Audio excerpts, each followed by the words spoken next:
Hey everybody, it's Bubba with X's 4x4 and we build badass 4x4s, and today we're gonna see how fast we can lift this JT. Let's go!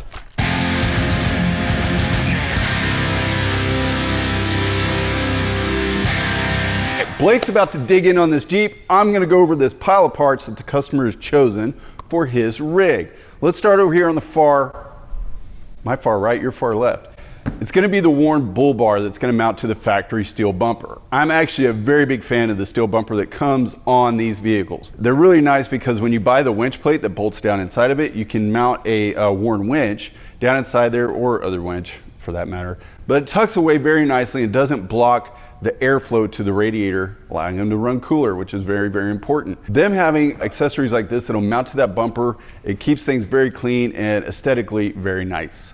Now, he chose these bronze Method 703s for his build. They're gonna pop really well with the rest of the Sarge green JT. He's got a few other little accents on it that are bronze or gold as well. It's kind of hard to tell the difference, but it's gonna match very well with the other stuff that he has going on there. He's chosen the Evo 4.5-inch HD kit for this because it's a diesel. He needs a little bit extra spring weight in there to keep that front end higher than, say, the springs that were designed for the list for the Pentastar engine. So the HD springs are going to pair very, very well with this diesel. He's also chosen King 2.5 shocks. Now, anybody that knows anything about how hard it is to get shocks in this industry knows this is a blessing for this guy. We happened to buy up a few of these sets and we had them on the shelf, and it was a no-brainer when he decided to go with the Evo 4.5 kit for this to go with these shocks. Also, he's going with the Terraflex speed bumps in the front. I'm not the biggest fan of these. They do work. However, I think if you're going to the trouble of buying a bump stop and installing it in the Jeep, you might as well just go with a King.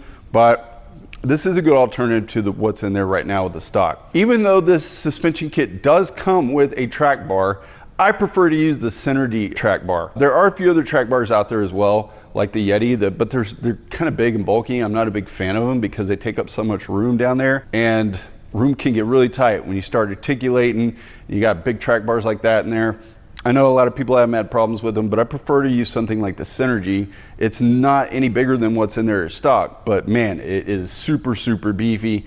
And the best part is it's super easy to adjust once it's installed. Last but not least, we're gonna wrap it up with some 37-inch Nitto Ridge grapplers. Hands down, one of the best tires out there because it's so universal to the build. Trail grapplers are great because, you know, they got big lugs on them. Those are for rigs that are really dedicated to off-road. This is a tire that can go off-road and performs on-road just as well. So I really, really like those tires, and that's what we'll be wrapping around these methods. That's enough about the parts. I'm gonna get out of the way so Blake can start putting them on this, and let's see how fast we can get this done.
All right guys, well that wraps it up for this build, and it looks like this Evo HD 4.5 kit is perfect for this diesel, and it rides pretty well too, especially when paired with those King shocks. For more videos and other badass builds, click right here.